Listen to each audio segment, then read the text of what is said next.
Welcome to the Dean's Speaker Series. I'm glad you've joined us for this conversation with Machelle Baker-Sanders. She is the secretary of one of the most important departments in our state government, the North Carolina Department of Commerce. I'm Doug Shackelford, Dean of the UNC Kenan-Flagler Business School, and we're honored to have Secretary with us today to speak at the Dean Speaker Series. The series is hosted by the Frank Hawkins Kenan Institute of Private Enterprise and made possible through the generous support of the Archie K. Davis Endowment. We created the series to bring together outstanding scholars and leaders from business, education, and government to share thoughts and insights with the school, the university, and the community at large. And we're honored to have the Secretary with us today.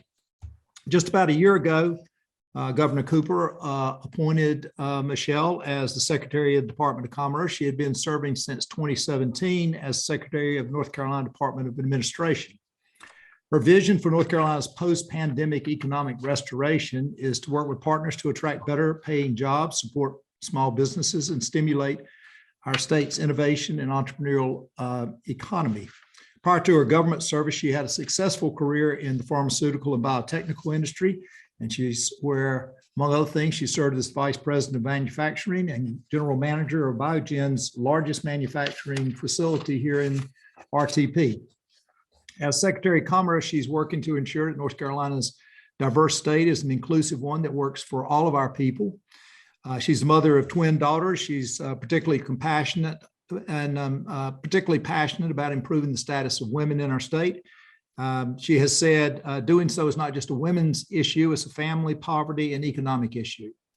And some of her work includes creating the Women's Innovation Network at Biogen and the Lady Cardinal STEM program for high school students when she led the Department of Administration. She serves as chair of North Carolina Commission on Inclusion, North Carolina Complete Count Commission, and the Andrea Harris Social, Economic, Environmental, and Health Equity Task Force. She also serves on the Intra-Agency Council for Coordinating Homeless Programs and the Commission of Indian Affairs. She's a native of Belhaven, earned her master's in health administration from Pfeiffer University and a BS in biochemistry from NC State, where she serves on their board of advisors. Welcome, Machelle. We're delighted to have you and to join us today. Thank you. Thank you for the opportunity. It's with all the things you've got there, I don't know how you have time to do anything, but we certainly do appreciate your spending a little time with us. The Secretary is going to answer questions later on in our session. We'll chat for a little bit and then turn it over and let you guys ask her some questions. So as you have questions, feel free to put them in the Q&A box and we'll get to those in a little bit. So let's just start. Machelle, I know that our audience is aware of the Department of Commerce, but many don't know specifically what the responsibilities are of the Department of Commerce. So could you just sort of briefly give us an overview of what the department does and what your responsibilities are? Sure. So the Department of Commerce has a diverse role and function within state government. Our mission is to improve the quality of life and well-being of the residents of the state of North Carolina. And in doing that, we have a few larger sectors that we're responsible for. One is our economic development for the state. Secondly, we're also responsible for employment security, Department of Employment Security.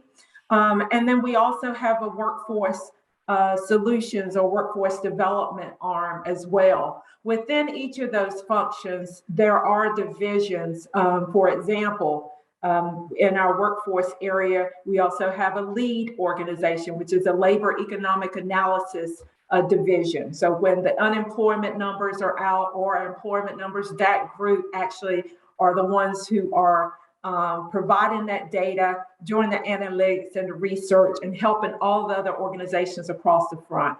So basically, our organization is here to improve that quality of life and well-being, which includes all of those things. As Secretary of the Department, I'm responsible for managing those functions, the budgetary responsibilities, and ensuring that we meet our mission. That's wonderful. The vast majority of our students are looking to go into private business coming out of school. And I know you spent a long time in private business yourself before going into the state government. Can you give us some sense of what that transition was like and how working in private business as you did either has been a good or not, or been a challenge as you've gone into state government for the last several years? Well, it has been a mix of both. I spent over 30 years in the pharma biotech industry in the private sector.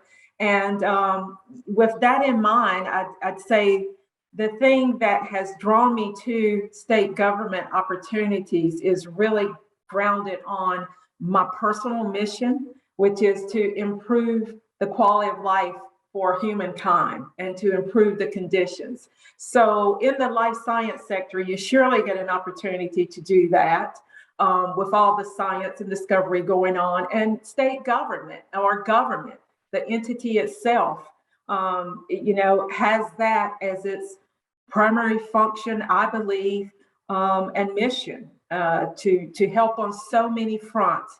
And so it's a totally different trajectory for most people in the private sector, but one that I have longed for quite a while. I think I just didn't have the courage to pursue it. So was pleased that Governor Cooper afforded me the opportunity and appointed me. It has been challenging because, as most people know, there are some distinct and stark differences in the private sector and public sector. One, it is the public sector. And so everything, has that public visibility, and most everything is public information. Secondly, I think for me, decision making and how work gets done at times has been a challenge for me because it's a different way of working and a different approach. I think it's also a leadership challenge in what motivates people to be at their best and to contribute the way they do. There are different motivating factors. But overall, the common theme in both positions and both areas that I see is that we are all working for good. And that common good is really what drives me and helps me through those challenging times when I look around and say, what in the world is going on here? Or what is this about? I try to stay grounded as to why I so much wanted to do this. Well, I think that mission-driven and purpose-driven, that's central to what we do here at the university. And I think it's really increasingly central to all successful people, really, is having a mission and a purpose for what you're doing wherever you are. Let me shift to something. You and I think, have a little bit of similarities. I believe I heard that your parents were educators. My mother was a school teacher in the public schools, and we also are both from Eastern North Carolina. I know you're from Belhaven, a beautiful little community down on the water. And I love the eastern part of the state, and I love the coastal areas.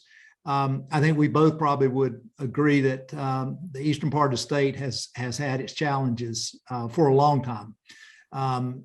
Now we both live here in the Triangle, and there's really prosperity everywhere you look around here in many ways. And there's such a contrast in so much of our state between the more urban areas have so many opportunities, but some of our rural areas have struggled. Sitting in your position, how do you think about how do we help the rural areas, which have such wonderful people and so much beauty? How do we help the people in those areas and the economic vitalization that those areas need, given the challenges they face and have faced for a long time? Yeah, you're right. I am from beautiful Belhaven, a small town on the Pungo River and Albemarle Sound, and I love Eastern North Carolina as you do, and rural North Carolina. And so, not only is it a priority for our agency, and yes, it was an intentional priority on my part to focus on rural North Carolina. Not only does it make good sense, it is the right thing to do. 80% of our state is rural North Carolina. most and the majority of North Carolina does not feel like what we see in the Raleigh area, for example, or Charlotte or other places. And there are unique challenges in rural North Carolina. So within Commerce, we have a keen eye and a sharp focus on rural prosperity, I'd call it. As a leader of Commerce, the way I lead and what I do is look for opportunities and ensure that there are opportunities where we are being inclusive. You know, whether that is economic development projects or workforce or, you know, meeting the unique needs and challenges of rural North Carolina. We have a First in Talent plan, and that First in Talent plan focuses on 3 goals. One is preparing our North Carolina's career and entrepreneurial success. Second is preparing our business sector. And third is preparing the communities across North Carolina. And all of this includes rural North Carolina. So we ensure that we have grants and funding, and we advocate for those. And fortunately, the legislature has appropriated those funds to Commerce to help revitalize and rebuild many of the main streets across North Carolina. We also are advocating and focus on improving broadband access, which we know is lacking in rural North Carolina and has been underscored during the pandemic. And you know, the part for me that I have such a deep connection. I hear people when we talk about people that have to go to McDonald's, for example, due to the lack of broadband or just living on the wrong side of the track. They need to go to McDonald's to do homework, children. Well, where I'm from, and you know this probably firsthand, to get to a McDonald's is a 30-mile drive for people in towns like that. So it is one thing to be able to have a McDonald's in your neighborhood, and that is also you know, a privilege to some. But it's another when you don't have the mobility, when you don't have access to that McDonald's, and you don't have broadband, and you're grappling with the needs in the community where a large portion of people are deciding between food on the table and paying their utility bills. And the utility bills are expensive because the home or the trailer needs weatherization. This is the reality of rural North Carolina. And this is why we have worked hard and have delivered on great projects in our rural communities, but we surely have more work to do.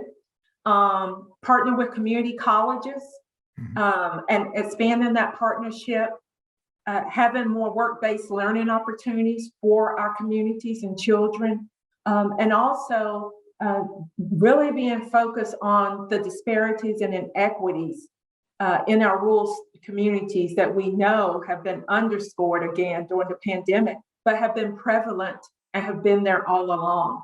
So I hope that I answered your question without throwing too much passion in there for rural North Carolina and getting off track.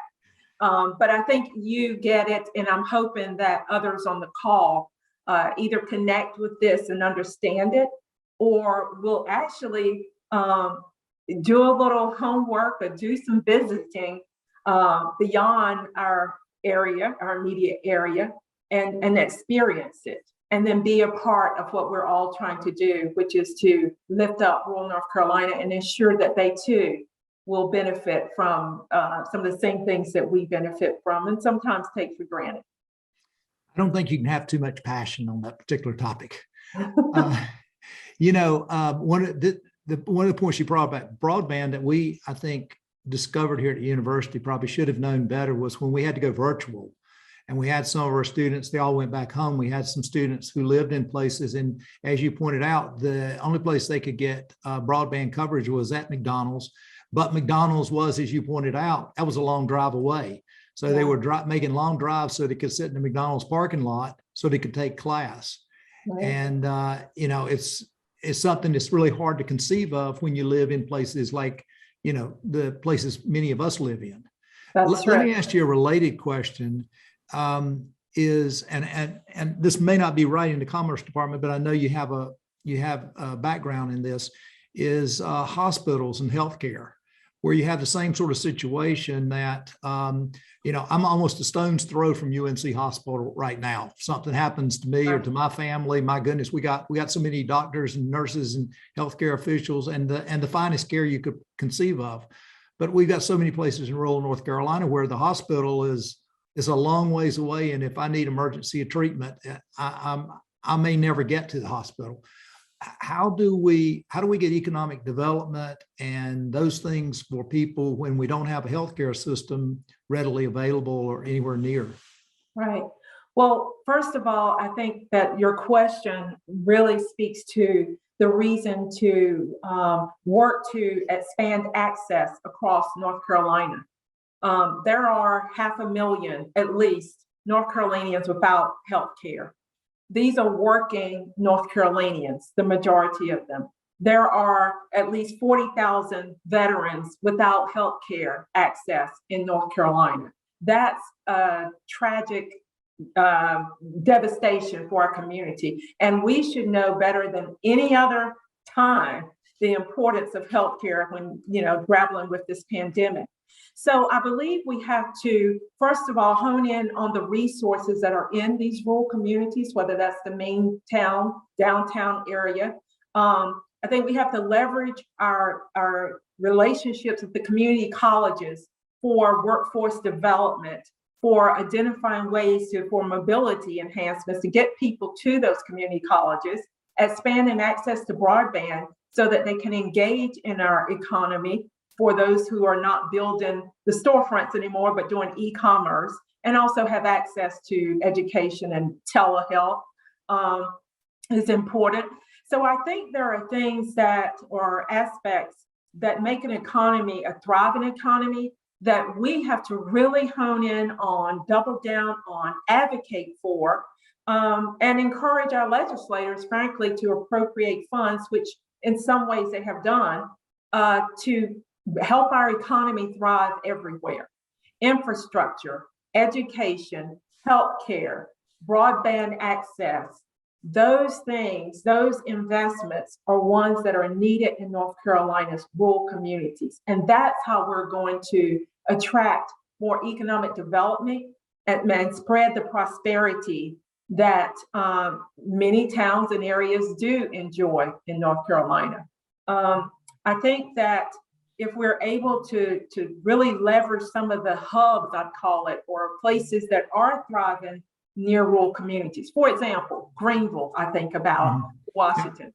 They offer greater employment, access to healthcare and things. That's an area that hopefully we can, leverage what's going well and really infuse some of our talent and resources from other outlying areas maybe into those communities. But again, to do that, we need the mobility, we need the infrastructure, we need the education and healthcare. Before I leave, I'd be remiss to say that Belhaven was in the news for so long because our hospital closed, the hospital I was born in. And so if we look at the epidemiology of these rural communities and communities like Belhaven, unfortunately, the healthcare needs are expansive, and it's diabetes and heart conditions, and of course, cancer and other things. So in those situations, even emergent healthcare would be an asset for strokes, heart attacks. But when you don't have access in those towns, and when they don't have health care, then 30 miles, a 30-minute drive is a life or death situation. Exactly. Whereas you and I, either way, we could probably go 10 minutes and get to a state-of-the-art healthcare facility and center. So back to the point, and you hear me mention a lot about healthcare and education, because those are the types of investments across the state that we need to implement, push for, and advocate for so that we can attract businesses, jobs, and growth in our rural communities. And if not in our rural communities, right on the boundary line, right on the edge, so that people will be able to get to and from jobs and go back to places like Belhaven or Lenoir community. Is it Lenoir County? Lenoir County. Lenore County and live their fabulous life, but yet have access to resources and all the other things that we're so thankful for. Right. So let's you mentioned the pandemic, and it's obviously affected everybody on the planet's lives. Sitting in your position, how do you think about the global pandemic? You know, so many of us now are working from home. I'm sure Department of Commerce, a lot of your people are probably working from home today. Do we get back to people working at where do you see the future of all this? And I know none of us know when the pandemic is going to be over, if it's ever going to be over fully. What are your thoughts sitting in your office as you look out across the state? As I look out across the state, I'm optimistic, and I see great promise for the state coming out of this pandemic. And I do believe we are coming out. I hope so. I want to acknowledge that it has been a very difficult time for all of us. We have lost lives, and it's been devastating to communities, and just a real low light time. But it has also been a time that I believe it has leapfrogged us 10 years or more. I mean, who would think that there's so many people in North Carolina that can work for a company in California or Paris or wherever they choose to, but that's the way we are today. I guess the word is the new norm. I believe that the future for us is bright. I believe that we will have an even greater talent pool as a result of this, because we all know that, you know, talent, we are having that challenge with our talent pool and hiring. I think our talent pool will expand. I think the growth in North Carolina, we will continue to see.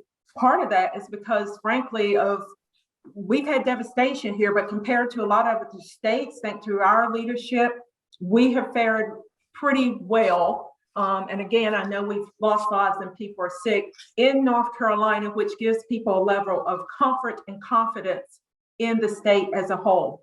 You know, last year was our strongest year. Who would have thought in 2021? Within the Department of Commerce, we had 174 new projects. We actually created over 24,000 new jobs. And we had more than $10 billion of investment in the state of North Carolina. That shows us that even in the most difficult time, that there is an interest, there is an attraction to this great state of North Carolina. And that also should tell us that we are going to recover from this. And I believe we're going to be more resilient, we're going to be smarter, and that we will become, and I've said it before, the envy of the world when it comes to economic development and economic prosperity, which is all good. I am projecting that many of us will continue to work from home or have a hybrid schedule. And I think that we already see that employers are having to be responsive and flex more to the needs of their employees or the people that they want to hire and the people that they are serving. That comes with concerns, but I think that comes with a lot of optimism and hope for what our future can be as well. It's going to leapfrog broadband. I'm happy about that. I think this pandemic is going to push broadband throughout every corner of North Carolina faster than it would have without having gone through this pandemic. Our children need to learn, our universities and community colleges need to continue to thrive, our health systems need to continue to thrive, and that's what we relied on during the pandemic to get us through, telehealth and telework and all that. What's the barrier to us getting broadband to everybody in the state? What's the primary barrier to that happening? I think there are some technical barriers that I'm not able to really speak to the technical details of that. But you know, the legislature and the governor have appropriated funds in our most recently approved budget. The governor has been a longtime advocate and also one who has put forth investments towards broadband expansion, whether that's been with the GREAT program or whatever that has been. And so he realizes that this not only brings greater equity and eliminate disparities across the state, but this is about prosperity for people to become, which is his mission, better educated, healthier, and to have more money in their pockets. Broadband is the bedrock for that kind of future of North Carolinians. And it's also going to take collaboration from all parties. And I know that there are many entities in the mix of broadband expansion to every corner of the state. So we're going to have courageous leadership and even more collaboration to identify the work that's needed, the resources that are needed, and definitely how do we prioritize to get this done. Yeah, for a long time, I've always thought, well, we don't have enough jobs, but of late, it feels like we don't have enough workers. Mm-hmm. I don't talk to anybody in any company that isn't desperate right now for talent. And there, everywhere you look, there's a help wanted sign. I don't care if you're talking about your local, burger flipping place or the university here. We are substantially understaffed. We can't hire the people we need.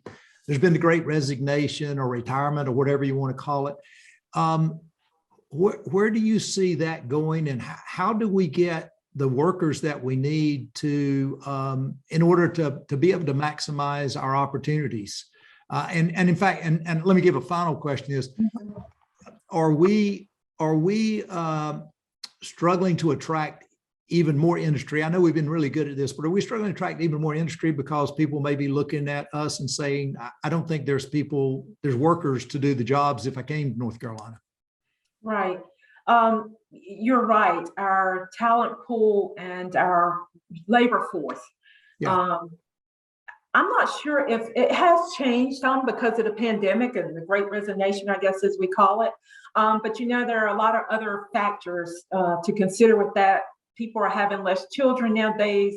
A lot of people are retiring. There's many other factors the economists tell us play into that. But surely, I think the great resignation is real and it's a lot. Yeah. And I see the same. I was at Culver's, which I shouldn't have been. And I started their drive-through a $500 hiring bonus. I thought, wow, they're paying to get hired, to get a job there. So the employees right now, I believe, have great influence on the market, on the demands of what they're requiring. And, during the pandemic, we all had a time to reflect and think. And I believe that people realize just how fragile life is. And I believe the truth of the matter is people did that during the pandemic and have pretty much said, you know what, I'm not going to do X any longer for $7, $8 an hour. And I need to do more, or I want to change my career. Just had a reflection, and that's where we are. I do see that there is a need for us because of the labor pool to ensure that we are uptooling and upskilling our talent pools to match the jobs and not just, it's okay if we have, for example, 3,000 people who are trained in, let's just say they're trained in life sciences, but we have 10,000 jobs that are not life science jobs, and we need other skills. We need to make sure that our skill sets are matching the demand, and there are ways to look at data and analytics and be more predictive in that. We need to invest in our talent pipeline pre-K onward. And so I'm on the board of My Future NC. My Future NC is an organization where we have the mission, and it's been statutorily created. We have the mission of creating 2 million post-secondary degrees, having that as a goal by the year of 2030. And that's an ambitious and bold goal, but one that we must deliver on to continue to be successful. Nearly 70% of the jobs in North Carolina today already require some type of credential or degree. Yeah. But we have less than half of North Carolinians between 25 and 44, I believe, that have completed that level of education. So there's a lot more work to do. There are tactics that this entity, My Future NC, and others are working on. But I think the key message is continued investment in our pipeline and trying to match those skills and curricula with the needs of not only today, but the future. We have excellent community college and university system. You're sitting at one of the great universities. And so I believe we can count on them for continuing to turn out good talent, great talent, but we also want to make sure that the skills and training are matching the needs that we have today. I don't think that we are at a place where companies will say, no, let's don't come to North Carolina because they don't have the talent. That's why we have the First in Talent Plan, which is an economic development strategic plan that can be viewed online at our Commerce page. That plan is focused solely on talent because it is our greatest asset, has been and continues to be, but also it is going to continue to be our differentiating factor that will attract jobs. Now, in conversations, I have to say, do companies ask, like, if we come and we're in sector X, with your growing sector, are we going to have to worry about our employees being poached and kind of like a competitive war? Someone will leave for another 10,000 or $1 or whatever it is. That's no different than any other place in the world. Right. But it is, it is a concern and can become a more of a growing concern because of the great attraction to North Carolina. But I believe that we are being proactive and putting forth strategies and tactics, building on others to prevent us from getting to that place of the no, we don't want to come to North Carolina. We want to continue with the yes, we are coming to North Carolina. Absolutely. Let me ask you, you have been involved in a lot of things in advocating for women. Where did your passion for advocating for women and where do you see that involved in the workforce and in the work you're doing now? Yeah. So I think the passion comes from, it comes from my heart, and it comes from me being, I believe, a fierce advocate for what's right, being a fierce advocate for underserved, underrepresented populations, and being a fierce advocate for equity and inclusion. And as I have learned over the years, and that probably came from my deep roots of how I was raised and reared by my parents, who my mother's still living, my father's deceased. They both were educators for way too long to probably think of, 35 years. And I still hear my mom talk about how she wishes she was still in second grade teaching those kids. So she still spells things, as a matter of fact, and I'm thinking, Mom, we all can spell now. But anyway, so it comes from there. But as a female and as a Black female in the STEM space, I represent those who are underrepresented, and I represent those who've experienced inequities for a long time. And so that's where it comes from. And I also recognize and know, having been in the private sector for the majority of my life, that in order to get innovation, in order to solve the world's most difficult problems, whether that's climate change, health, or whether that is improving our highways to be more efficient, it takes diversity of thought, diversity of perspective and mind, and it surely takes a woman in the room, at the table, and at the place at the right time to move that problem along. And this is where my bias shows up, right? Because we all have it. So women make things happen and get things done intuitively, intelligently, and confidently. And so when we all recognize that in order to achieve and to address the problems we're faced with today, that it is going to take both male and female talent. And when we acknowledge the data that's out there that says that businesses do better when you have females on your boards, when you have females in the laboratory, in the room.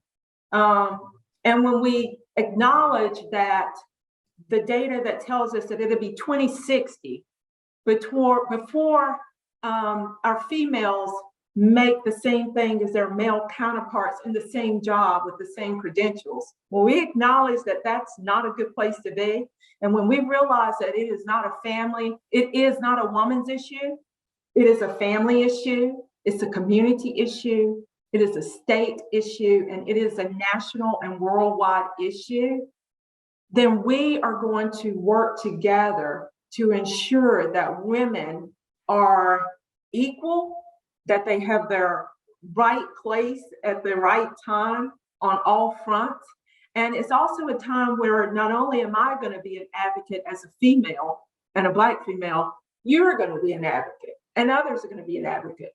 Because I think we all want our daughters and our nieces and our aunts and our moms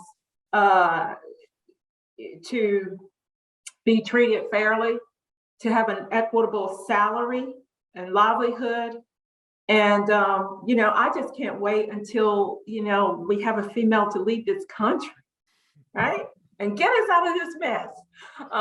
But in all seriousness, though, I advocate and I'm passionate about that because I know what the outcomes can be and have been when we are inclusive and when we so appropriately make sure that we hear the voices and make sure that we're filling the room around the table, at the table, and in the boardrooms with female talent.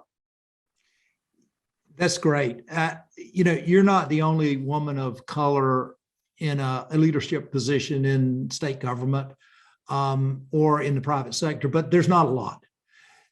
What sort of challenges do you have faced by being in a small community, let's put it that way? There are challenges. I am the first woman of color, a Black woman for North Carolina's Secretary of Commerce in the history of the state. It's a long time. And I would expect it's not the first time you've been the first. No, it's not the first time I've been the first. And you know what? And I won't be the last. I have to make sure that. And there probably, I think there was one other female secretary, comes to mind, Secretary Decker. So she was the first, I believe, at that. But anyway, there are challenges, just like there are challenges that you face. But those challenges are quite different. I will say that with any challenge, it is important for ladies and for people of color to be comfortable in their own skin and realize that your uniqueness is exactly what you need to hone in on and leverage, because that uniqueness is just that. It's unique for you. And so some of the challenges are, when you interact or you deal with people who are not comfortable in who they are, they're insecure, and they find many different ways to, I guess, make themselves feel good. But it's being able to rise above that and work in a way that you remain focused on the common mission and the commitment that you parties are working on, and not get caught up into what I think is just non-productive chatter. However, there are times that you have to call it as it is and let it be known that you do know what's going on. I mean, how many meetings have women been in when you're always the one that's asked to take the minutes? How many meetings have we been in when you make an idea, bring an idea forward, and then a man brings an idea forward, and it's like the best thing since sliced bread, when it was the exact same thing that you just stated and it fell on deaf ears. So that's the reality. How we deal with that reality and how we influence the culture in a way that we are not only helping others see and raise their awareness and inform and educate them, but also, it's just like, said before, the cliche, be the change you want to be. And so that's the way that I try to lead, and I lead from my heart. And I also and try to be comfortable in who I am. You know, I was speaking somewhere and someone said, don't be nervous, just be who you are. And I thought, well, that's the only thing I can be, to not be nervous, because if I try to pretend I'm someone else, it's not going to be that good. But I appreciate you asking that question, because it's one that we need to talk about more. Yeah. And I think it's also one that the more we talk about it, the more we embrace our differences, the better and the more competitive we're going to be in winning at whatever it is. The quicker we're going to solve problems. I don't want a bunch of Machelles around. And then, you know, where are we going to get the different ideas from, and how are we going to get to an even better solution than I would come up with? But I surely want to see people who look like me on the front lines and in these places of problem solving. And I also want people who connect and can understand who we're representing. And we have almost 11 million residents in North Carolina of all different shapes, forms, and sizes. And so we need people in state government, in positions of influence, in our day-to-day, that also are representative of those they're serving. And so I think that is important. And I think that Governor Cooper has done an excellent job in his last term and this term to ensure that his cabinet is representative of the entire state, whether it's rural and eastern, or whether it's race or ethnic or religious or whatever. We all have our differences, but together we're here to serve for the good of the people. I appreciate that answer. And but Eastern North Carolinians do have a leg up on all of that. Yes, no, exactly right. I mean, we all have a part of making the whole. Well, I'm going to turn to some questions from the people out there. You know, you and I are here, and fortunately there's others out there listening in. So here's a question to have. Thank you for this wonderful conversation. I was curious, would you be willing to tell us about one project that your department has undertaken or completed under your supervision that you're particularly excited about? Sure, there are many, but I'll name one, which is Toyota. The Toyota project, I'm excited about for what it's going to offer to North Carolina. Not only is that company and the way that they're going to work here with their EV battery production and hopefully further into automobile manufacturing is cleaner and it's greener. And, you know, their slogan is mobility for all. And so I am hoping to not only have worked with them through this process of them getting here, but once they get here, see if we can leverage that on influencing and impacting mobility for all across the state of North Carolina. What is their thinking and how they can do that? Also excited, of course, about the investment and the economic prosperity that they will bring.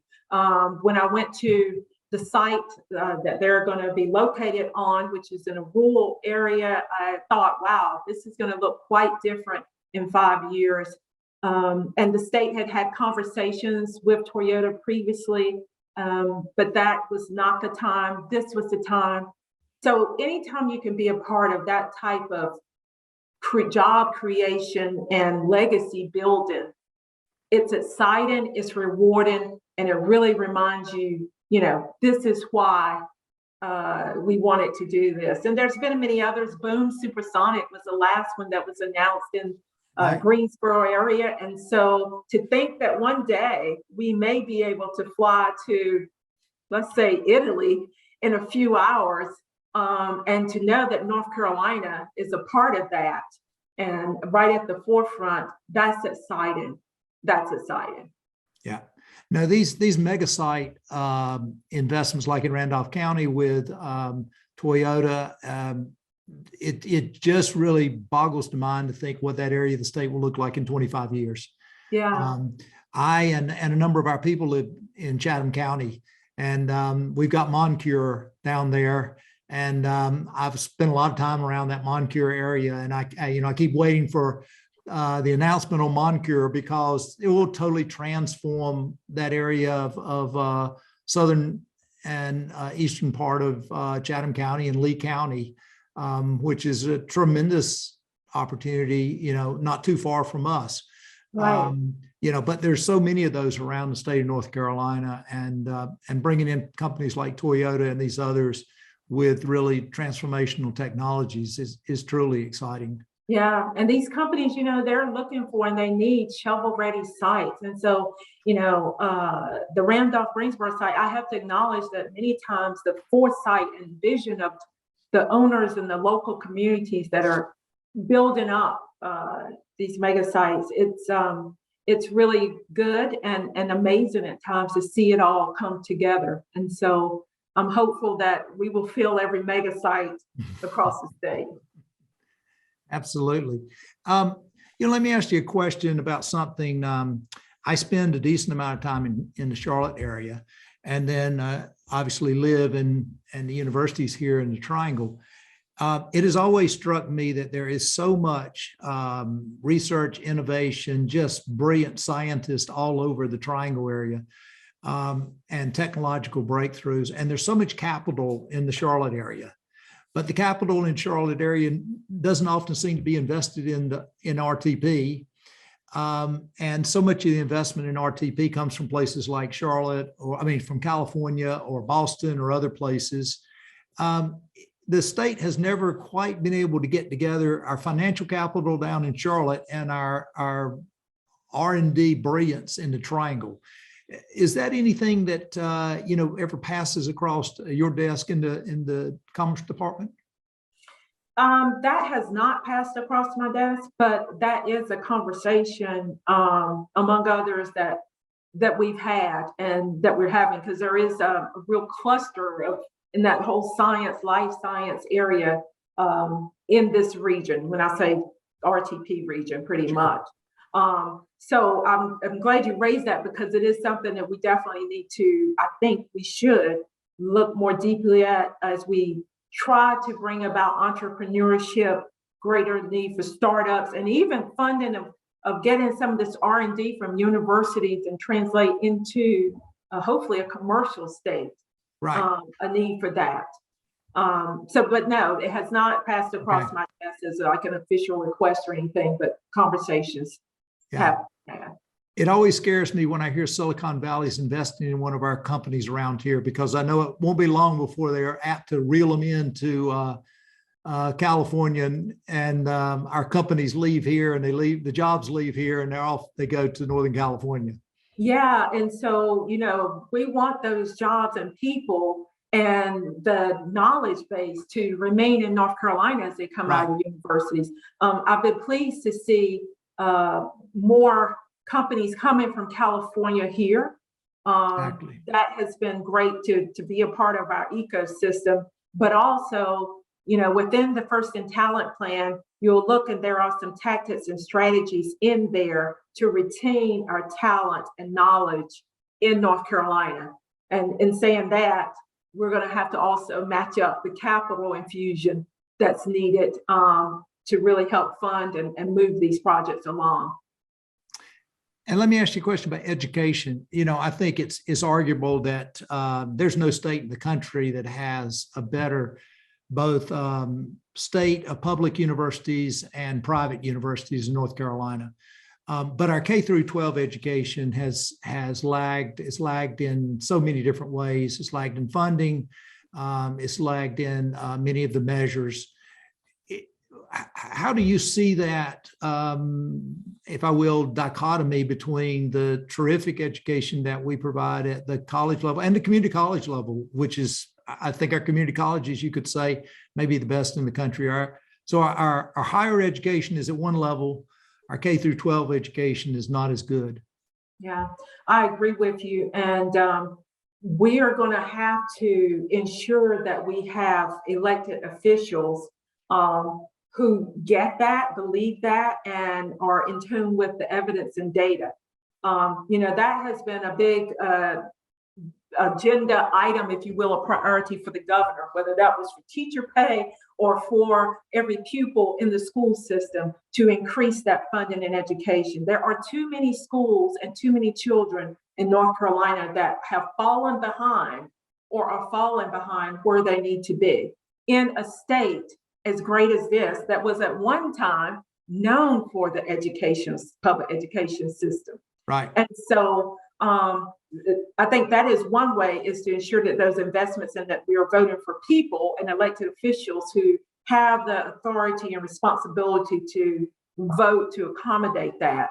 And then the other is for each of us to also be advocates and courageous in taking a stand for our children.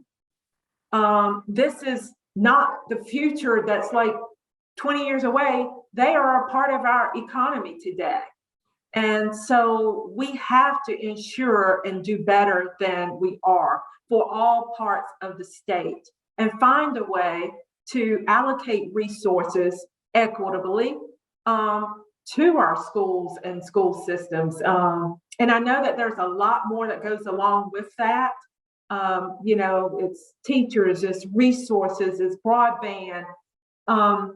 But there are some fundamental basics too about education that we have to invest in, and really offer credentialing, offer programs. During the summer, I was looking at an article about the number of children and how significant the gap can be without summer programs or education offering just from a summer. And that actually matters.